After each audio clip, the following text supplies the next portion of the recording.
me, I'm just laughing at the incompetence of New Hollywood and Warner Brothers Discovery. Welcome back to Movies TV Mad. I'm Nick, your host with the most, just ask your girlfriends and your wives. Welcome to Saturday's edition of the DCU Daily. And do we have a headline for you today?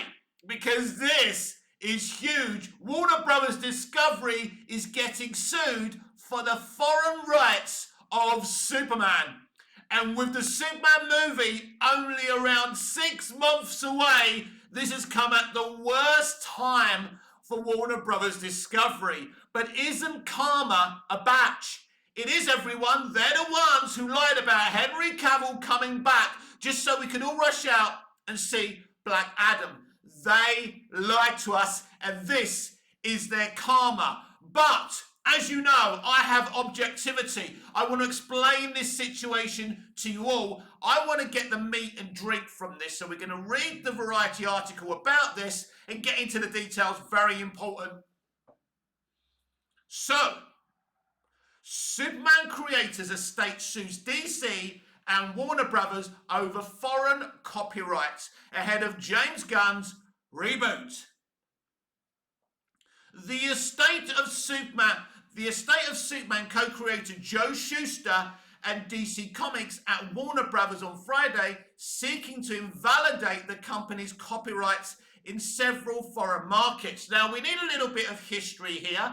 Many years ago, way before Man of Steel even went into production, the Siegel and Schusters, or I think it was the Siegels at that time, as were trying to sue Warner Brothers because they were saying they should have the rights to Krypton and certain things of Superman lore. It went on for years, it went on for months, and it became very close to Warner Brothers losing those rights. And eventually, they got a top boy, because this is what these big studios do. These big studios, big companies are always being sued. It's a normal thing. Let's not get that twisted.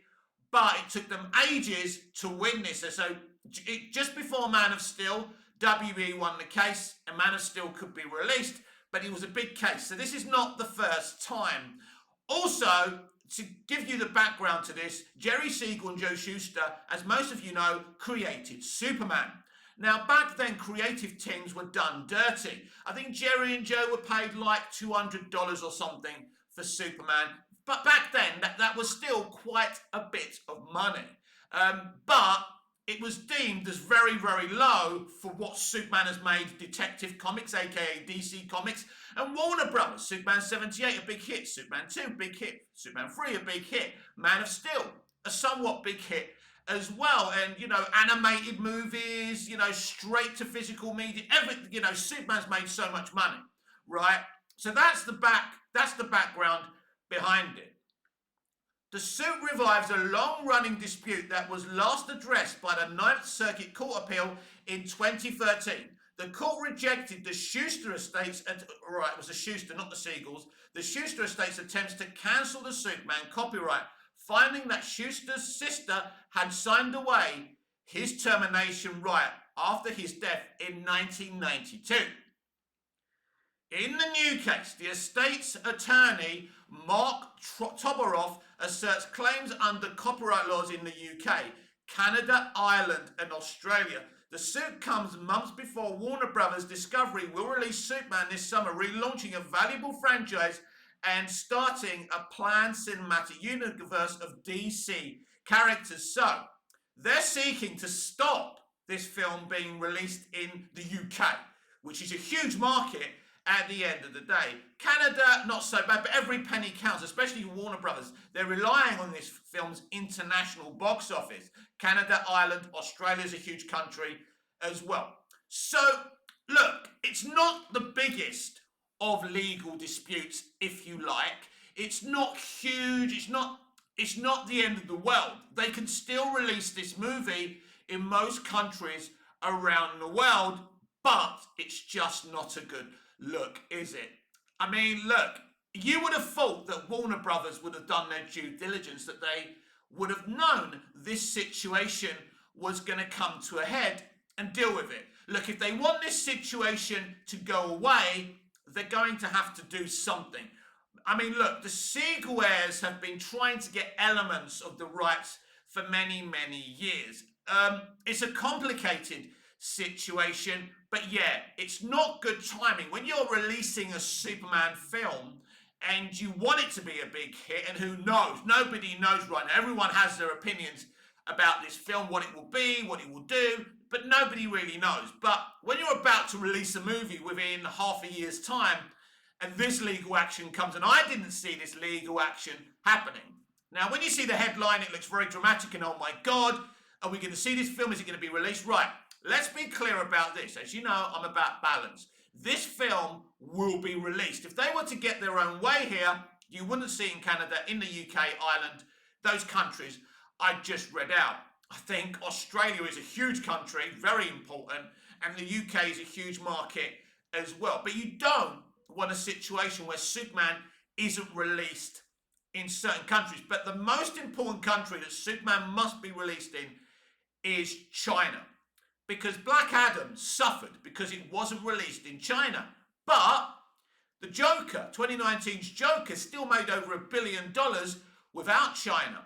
So if you're a good enough movie, it proves you can thrive without any country. So with these countries listed, I don't know if there's any more countries.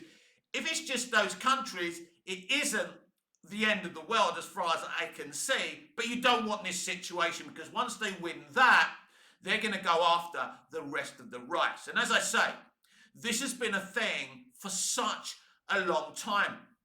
And the timing of this just, it's not a good time for them. And this is not something that James Gunn can answer on Threads. James Gunn won't know how to answer to you. I bet you so many of you are tagging him on Threads hoping for an answer, being told, don't worry, everything's going to be all right. Well, basically, everything will be all right.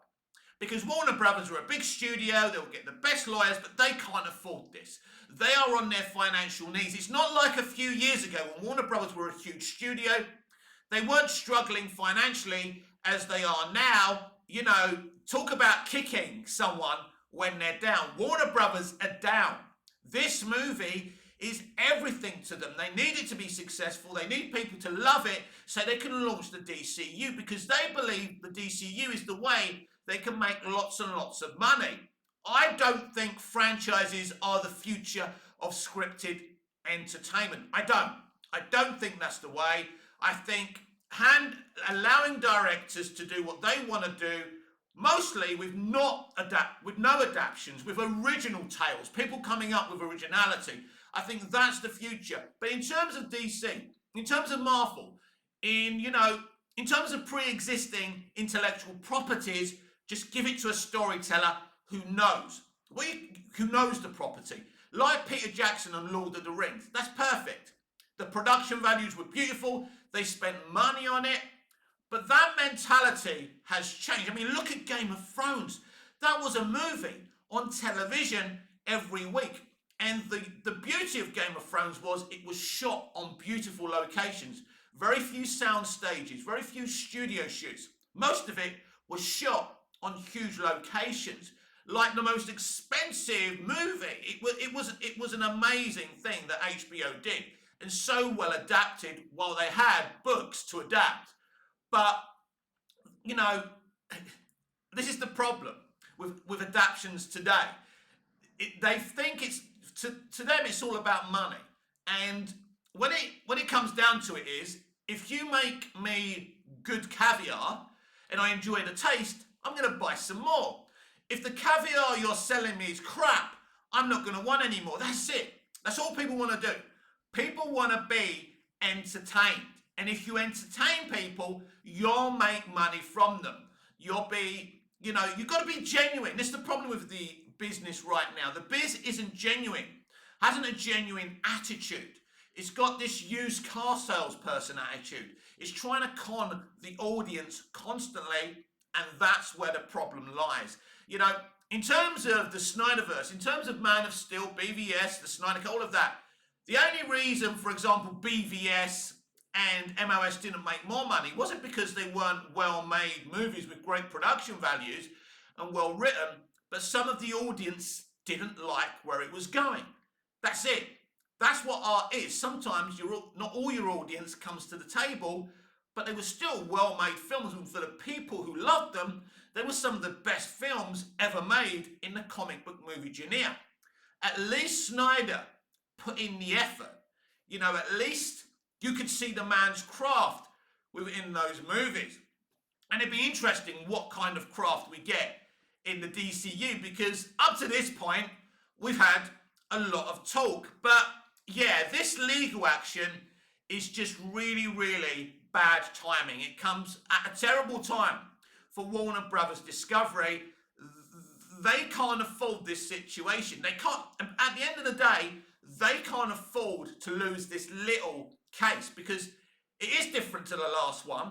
I've read the litigation and it's kind of interesting, but it is different. But what you don't want, right, you may think, oh, well, you're losing England, Canada, Australia, but it's the first chink. If they were to lose this one, then it's not just the Superman rights that they could lose, because then other heirs of original creators will be knocking at DC's and WB's door as well, because WB own DC Comics. So everyone will be watching this case, as they were back in 2013, to see if the Schuster heirs can win this. And if they do, it's the tip of the iceberg. But as I say, these big studios will have the best lawyers. They normally win these situations, but it's not a good thing to have hanging over you. And how long is this all going to take? Will they be allowed to release this film? If this isn't done, if this is ongoing, will this film still be allowed to be released in the UK and Ireland and Canada and etc.? I suppose that's up to the judgment at the time. But this case has only just started, and the last case went on for years and years and years. So people saying, oh yeah, well, it happened before Man of Steel and that was sorted out. Yes, but that had been going on a long time prior to Man of Steel. That's the point I'm making. So very different situations. This is just the beginning of this case. It'll be interesting for us to keep an eye on it. Here on Movies TV Mad, I'm all over everything that's going on, especially the build-up to the release of Superman. July the 11th is Judgment Day, everyone. Judgment Day. And if they lose these few countries, it's going to be a great excuse for them as well. If the movie sucks and it bombs, they can say, well, we didn't have England, we didn't have Canada, it's a great excuse for them. But at the end of the day, this studio wants to make money. They want their movies to be available in every country around the world. That's how they make top dollar. Warner Brothers, it's not even me being over dramatic as a content creator. Warner Brothers are on financial meltdown. If you look at their stocks, their shares, if you read that kind of stuff, it's no good. It's no good. They're not in a great position. They're absolutely desperate. But the magic of entertainment is, if you create great entertainment, as I said earlier, you can make a lot of money. But if you're just the type who just wants to con your audience and act like used car salespeople, then you're not going to get anywhere. So if Superman is genuinely a good movie, because that's all you had to do, James, make a great movie. If you've done that, you've won me and the rest of the audience over, no matter what's happened in the past and the way Zack was treated and the way, they all lied about Cavill coming back. If it's a great movie, it's a great movie. Nobody on this earth can resist a great movie, but we're not seeing many great movies being made or released today. And there's a reason for that, because the people in Hollywood are so deluded, are so incompetent. These are not the people who used to run studios 30, 40, 50 years ago. Those people were pioneers. They were intelligent. They were geniuses. But they stuck to the basics, as I keep on saying. If you make a great piece of entertainment, think about all the classic movies and TV shows we watched growing up. Back to the Future, E.T., Superman, Star Wars. It wasn't an accident, because they got the best people to do the best job properly. It's easy. It's actually easy. It's easier to make great entertainment than bad entertainment if you stick to the basics.